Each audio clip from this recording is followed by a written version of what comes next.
country's friendly station. Radyo Natin. Radyo Natin, top of the hour news break. Magandang gabi po sa inyong lahat, mga igan. Narito po ating balita sa Top of the Hour News.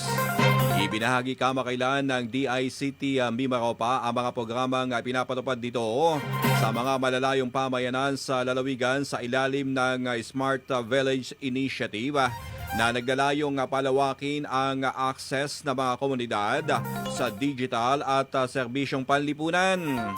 Ayon sa DICT, nahihatid sa mga target na barangay, kabilang ang mga komunidad ng Mangyan at libreng Wi-Fi na maaaring ikonekta hanggang 50 devices, 4 na tablets bawat village at telemedicine services, katuwang ang mga health partners.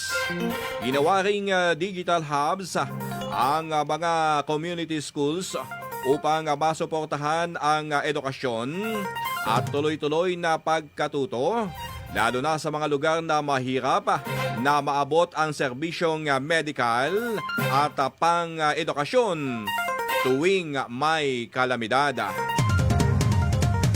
At yan ang balita. Halid po sa atin ng Philippine Information Agency Occidental Mindoro. Ako naman si Ricky De La Cruz para sa radyo natin, Top of the Hour News.